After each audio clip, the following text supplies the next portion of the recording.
예, 안녕하세요. 오늘부터는 이제 삼각형 위협에 대해서 말씀드리도록 하겠습니다. 잠시만요.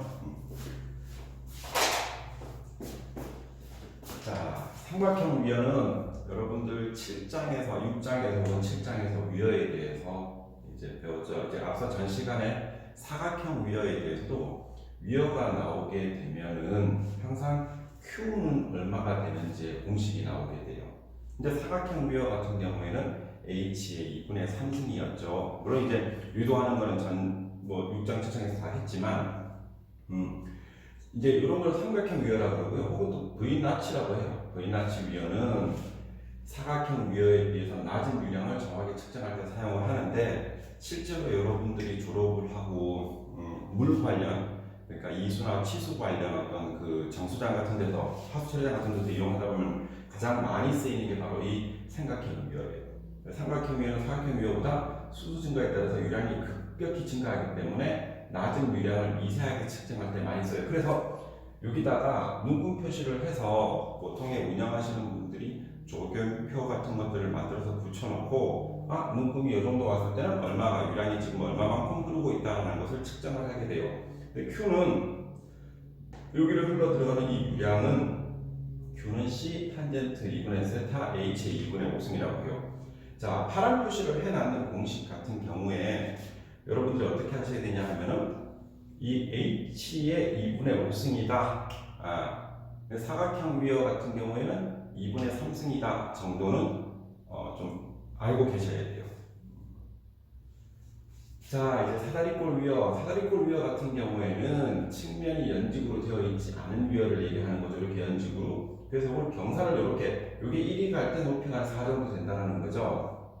자, 사다리꼴 위협은 저변폭 L, 여기서부터 여기까지가 L이라고 하고, 사각형 위협하고, 그 다음에 측면은 삼각형 위협을 합한 건데, 삼각형 위협을 합했기 때문에 Q는 어쩌고 저쩌고 가면서 H가 2분의 3승으로 돼요. H가 2분의 3승이에요. 그죠? 자, 그 다음에 그림에서 보다시피 수평대 연직 길이 B를 1H 대 4V, 1대 4 정도로 하는 위협을 이렇게 C폴레트라고, T폴레트 혹은 C폴레트 위협이라고 하고, 이 경우에는 단면 수축을 고려한 통수 단면적은 같은 폭 L을 가진 사각형 단면과 동일하게 인지를 합니다. 그죠? 자, 여기 C 값은 사실은 여러분들이 이 C값 같은 경우에는 구글에 쳐서 나오지만, 혹은 토마키다 시험 문제를 볼 때에도 이 C값은 다 주어져요. 상수값이기 때문에. 그래서 너무 걱정을 하지 않으셔도 된다. 근데 공식을 외울 때는 여기 H가 어디서부터 어디까지인지, 원래 이 H는 전 시간에 사각형 위협에서도 말씀드렸다시피 수위까지, 에너지선까지의 위치를 H, 캐피탈 H, 그러니까 대문자 H로 표시를 하지만 실은 여기에 수위까지 얘기해도 그 큰 어려움이 없다. 그래서 그 차를 우리 C 값으로 보정을 해주는 거다라는 거 여러분들 기억을 하시죠? 자, 다음에 한 장을 딱 넘기면 이제 수중예연 위협, 생긴 게 어떻게 생겼다? 이렇게 생겼어요. 이렇게 생겼어요. 그러니까 물이 폭포수처럼 떨어지는 게 아니고 수중에 있다. 그래서 이건 수위 유지를 하기 위해서 하는데, 수중 예전 위원은 요놈의 그림처럼 하류구의 수위가 높아서 자유 수맥을 형성하지 못한다. 그죠? 자, 이러한 경우 유량 Q는 상류구의 수도 H1뿐만 아니라 요놈에도 지배를 받는다. 그러니까 여기에도 지배를 받지만 여기도 지배를 받는다. 뭐가 Q가? 그래서 Q가 이렇게 나오는 거예요. 자, 이때 자, Q는 잠수 상태에서의 유량, 잠겨 있을 때 유량, Q1은 자유낙하일 경우의 유량, 요 B로 표시를 한다. 그죠? 요 B를 표시를 한다. 그죠? 자, 그 다음에 소개한 바와 같이 이렇게 된 일반식으로 나타내는데, 요놈의 N 값이 변할 수도 있어요. 근데 거의 1이 들어가요. 그죠? 거의 1이 들어가요. 자, 예언위어가 90도의 삼각위어일 때는 요 라인을 이용을 하고, 자, 요 B를 갖다가 그 다음에 사각형 위어의 경우에는 요 두 번째 라인을, 파란색 라인을 이용하고, 그 다음에 모든 예언 위어 같은 경우는 보통 3번을 사용하는데, 요게 왜 작냐 하면 위어를 조금 이게 이 예측을 조금 작게 하면서 안전율을 준다고 생각을 하시면 될 것 같아요. 자, 이제 요렇게 끝이 날카롭게 생긴 걸 우리 예언유효라고 배웠죠. 그다음 근데 이게 넓은 걸 우리 광정유효라고 해요. 넓을 광자하고 정수리 끝이 넓다라는 거죠. 그래서 광정유효는 위어상의 짧은 구간에서 유선이 서로 평행하게 흐르도록 한 위어, 그죠? 위어상의 한계류가 형성되어 통제 단면으로 작용하도록 한 것을 얘기합니다. 그러니까 이것도 6장 7장에서 배웠는데, 자, 좀 이따 그림이 나오면 좀 설명을 해드릴게요. 자, 위어 상류부 수심 H와 위어 길이 B에 따라서 다음과 같이 구분을 하는데, 이거는 외울 필요가 없습니다. 이렇게 구분하지, 사실은 이렇게 구분을 하는데, 이렇게 구분하는 게 실제의 뭐 어떤 공사 현장이나 아니면 설계 현장에서 적용되는 걸 제가 못 봤기 때문에 요 외운다는 건 잊으셔도 돼요. 자, 근데 보면 그림을 먼저 조금만 볼게요. 죄송합니다. 여기 보시면 요게 B야. 요게 B야. 자, 제가 아까 말씀드렸죠. 위어의 선단에서 에너지 선까지의 높이를 H라고 하고, 그죠? 위어의 선단에서 수심까지 그 높이를 그 소문자 H라고 한다. 그러면 아까 이제 여기 딱 보면 위어 수심 H와 위어의 길이 B에 따라서 다음과 같이 구분한다. 자, H 대 B가 0.08인 경우에는 위어상의 흐름은 상류가, 이때 상류라는 말은 업스트림을 얘기하는 게 아니고 서브 크리티컬을 얘기하는 거예요. 서브 크리티컬이 뭐다? 프라우드 넘버가 1보다 작다. 그러면 이 반대말은 뭐예요? 하류 아니에요. 사류는 프라우드 넘버가 1보다 큰 흐름을 얘기하죠. 자, 그 다음에 요 H 대 B의 B가 0.08에서 0.33인 경우에는 유선이 평형하게 유지되어서 한계류가 형성된다. 자, 한계류는 뭐야? 프라우드 넘버가 1인수. 프라우드 넘버는 뭐야? 관성력과 중력의 비. 관성력과 중력이 1일 때는 한계류가 형성된다. 그 다음 이 H 대 B가 0.33에서 1.5인 경우에는 광정위호로 분류할 수 없고 짧은 위호로 구분하게 된다. 그 다음에 1.5에서 H의 B가 3.0인 경우에는 정점부에서 수맥이 완전히 분리되어 위어상의 흐름은 불안정하게 된다. 자, H 대 B가 이게 뭐지? 요 H 높이하고 요 B니까 이제 그림으로 살짝 그려보면 돼요. 그 다음에 H 대 B가 3.0 이상이 되면 이때는 이게 뭐냐면 이 H가 높아, 수위가 높아. 이 경우에는 예언유효로 분류하게 되어 위량을 측정할 수 있게 된다는 걸 대충 그림을 통해서, 요게 H 값이고 요게 B 값이라는 거죠. 왜 선단을 왜 이렇게 했을까요?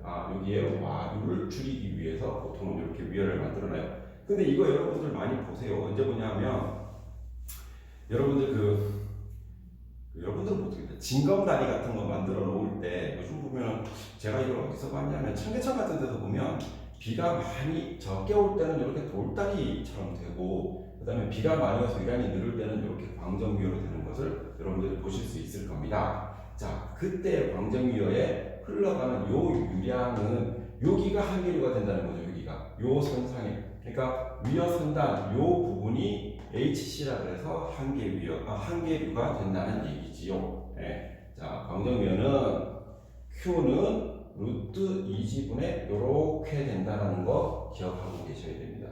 자, 그 다음에 우리 여기 보면은 이제 유석 보정 계수라 그래가지고 뭐 보정을 하죠. 상수는 보통 값을 주는데, 여러분 시험 문제 볼 때는 C 값이 주어지더라도 나중에 여러분들이 설계회사나 엔지니어링 회사나 아니면 현장 같은 데 가가지고 Q 값을 산정을 할 때는 이런 그래프를 가지고 볼 줄 알아야 돼요. 그러면 주면 이건 얼마예요? 그러면 여러분들 네가 알아서 해야지, 이렇게 되는 거지. 자, 그때 요 단면積에 비해서 유속계수를 이렇게 찾아내는 걸 이렇게 찾아서 됩니다. 근데 보통 크게 하지 말고, 보통 유속계수 같은 경우는 1.0에서 1.2 정도가 왔다 갔다 하기 때문에 여러분 이 표를 근거로 이렇게 자를 대고 이렇게 찾아내면 별거로 의미 없을 겁니다. 자, 여기서 여기 나오죠. 여기 자 A는 깊이 H 플러스 PW에 대한 단면적. 그죠? 여기 A는 여기 단면 얘기하는 거예요. 그죠? 자, 그 다음에 A 스타는 여기에 단면적 얘기하는 거예요. 근데 단면적이라니 어차피 길이밖에 안 보이는데 폭을 곱하면 어떻게 돼요? 단면적이 나오겠죠. 그죠? 자, 그 다음에 측면 수축이 없는 광정위역. 우리 지난 시간에 측면 수축에 대해서 배웠죠. 측면 수축. 그러니까 사각형 위어에서 제가 그때 이걸 말씀드렸는데 이러한 TV에서 안쪽으로 이렇게 물이 올 때 살짝 이렇게 줄어들죠. 이렇게 줄어드는 그 그림을 보시면 수축딱 되는 거 보죠. 근데 유속이 늦으면 측면 수축이 없을 때의 광정위어는 유량이 어떻게 되냐. 근데 이건 중요하진 않아요. 왜 중요하지 않냐 하면 한 박스 아니니까. 그죠? 점점부의 폭이 L인 사각형 형태의 위어에서 아까 말했던 AC는 L 곱하기 HC. AC는 뭐예요? 이게 광정위어의 상태에서의 단면적은 어쩌고 저쩌고 되므로 이렇게 식이 나온다. 근데 거의 변하지 않아. 근데 보면 이때는 식의 차이점을 보셔야 되는데, 자, 여기에 A 값에 원래 H가 있어요. A 값에 H가 있죠. 여기 H가 B가 있죠. 여기 H가 있을 거 아니야. H가 있어. 그러면은 여기 H의 1승하고 여기 H의 2분의 1승하고 합치면 H의 2분의 3승 정도 되는 거네. 기억을 하실 겁니다. 자, 근데 여기도 H가 있어. 여기 H가 여기 루트 2분의 1승이 있어. 합치면 이것도 2분의 3 정도 되는 거죠. 그죠? 자, 이때 90도의 사각형 광정위어 있을 때 유량계수를 그 앞에 있는 여기는 이걸로 나타냈지만 이때는 표로 나타냈다. 요 유량계수에 대해서. 그러니까 앞에 있는 CD나 CV는 상수값이기 때문에 항상 주어지게 돼 있어요. 주어진다. 그럼 찾아내면 돼. 누가 저런 걸 만들어냈냐? 옛날에 똑똑한 이 토목공학자들이 실험을 통해서 다 만들어냈어. 그걸 찾아가서 쓰기만 하면 돼. 자, 그 다음에 90도의 사각형 광정위어. 자, 다른 건 변하지 않아. 앞에 있는 요감만 변해. 근데 이거 파란 박스가 아니네. 외울 필요 있어?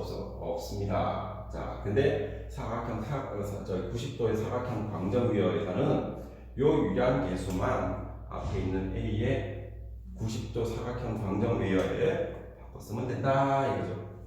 그죠? 이렇게 보면 되죠? 90도, 자, 90도가 뭐냐? 이게 90도이고 90도. 여기 90도라고. 근데 이거 잘 안 써요. 보통 잘 안 써. 근데 공사할 때 원래 이걸 이렇게 깎아놔야 돼. 보통 콘크리트 칠 때. 그쵸? 90도 광정위어. 그 다음에 여기 보면 90도 사각형 광정위어. 자, 이때 B와 같이 이렇게 요런 거 할 때 요 CD 값을 요걸 쓴다 이거지. 그래서 여기 보면 매끈한 콘크리트의 경우에는 X를 얼마만큼 준다까지 이런 것들은 다 주어져야지 실험으로 이미 구해놓은 것들을 저희들이 쓰게 된다는 거죠. 자, 그 다음에 삼각형 광정위어. 얘는 그리기 힘들었는데 잘 그려놨죠. 이 삼각형 광정위어. 요거 다양한 범위의 유량 측정을 하기 위해서 이런 것들을 사용하는데 나는 우리나라에서 이런 걸 본 적이 없어요. 그렇죠? 이러한 삼각형 광정위어는 비교적 규모가 작지만 유량 측정 시 높은 정확성을 제공합니다. 자, 혹시나 시험 문제에 다음 위어 중에서 가장 낮은 유량을 측정할 때 사용되는 것은 이라고 하면 V노치 위어 삼각형 위어예요. 그 다음에 사다리꼴 위어예요. 그 다음에 사각 위어예요. 그죠? 그게 왜 그러냐면 H의 민감도에 따라서 삼각형 위어가 2분의 5승, 그 다음에 사각 위어가 사각형 위어가 2분의 3승이고 삼각 위어가 2분의 5승에서 민감하다 이거지. 자, 그래서 삼각형 광정위어는 비교적 규모가 작지만 유량 측정 시 높은 정확성을 제공한다라는 거죠. 요게 이렇게 반찬해서 R 정도 만드는 것도 여러분 알아두시면 나중에 써먹을 수 있습니다. 자, 여러분들 영화 좋아하시죠? 영화 좋아할 때 액션 영화 같은 거 보면은 이제 주인공들이 막 쫓기다가 결국은 하수구를 통해서 탈출하다 보면은 요런 데 딱 서가지고 이게 안전하게 탈출하는 거 보셨죠? 이걸 암거라고 해요. 암거. 자, 또 읽어볼게요. 고속도로나 철도가 배수 구역을 가로질러 횡단하는 경우가 되게 많이 있죠. 그러니까 이제 그럴 때 물이 흐르는 데를 통과를 할 때 이쪽이 처음에 이게 도로야 도로, 그죠? 짧은 관로를 우리는 그냥 암거라고 합니다. 길이 L이 좀 길이 길면 그냥 그 관수로 혹은 관거라고 하는데 이 암거는 좀 짧아요. 그래서 상류에 있는 물을 제방을 통해서 하루를 흘려보낼 때 우리 이런 것들을 볼 수 있죠. 이거 저기 뭐냐 어디 가면 많이 보지? 이 난강변가도 이거 되게 많이 볼 수 있어요. 암거는 되게 단순해 보이지만 수리학적 설계는 조금 어렵다. 자, 그래서 암거가 물이 지금 그림에서 보지만 만수돼서 흐르는 경우도 있지만 비가 많이 와서 만수돼서 흐르지 않을 때에는 얘가 관수로가 아니라 개수로 흐름을 나타내요. 그래서 수리학적 설계가 어렵다. 그래서 암거의 수리학적 설계의 기본 목적은 설계 유량이 상류의 허용 수준을 초과하지 않고 통과할 수 있는 가장 경제적인 직경 또는 단면을 결정을 해야 되는데 여기 암거를 통하는 물의 변동량이 너무 크다라는 거죠. 그래서 암거의 구성성분은 유입부, 암거 통로부, 그 다음에 유출부로 되어 있다. 감쇄봉은 뭐냐면 물이 콸콸콸 나오게 되면 이쪽에 땅들이 움푹움푹 파여요. 에너지의 그 파쇄에 의해서. 그래서 여기다가 물이 이렇게 쏟아지는 여기다가 자기들이 콘크리트로 양생을 하거나 아니면 여기다가 울퉁불퉁하게 만들어가지고 에너지를 빨리 솟아시키는 역할을 하는 것을 우리 감쇄공이라고 합니다. 그래서 영어로 뭐라 그러냐면 에너지 디시페이터라고 얘기합니다. 디시페이터가 감쇄, 에너지를 솟아시키는 걸 얘기를 하는 겁니다. 자, 아시겠죠? 요 암거에 대해서는 뒷부분도 조금 있기 때문에 오늘은 여기까지 하고 다음 시간에 보도록 하겠습니다. 예, 감사합니다.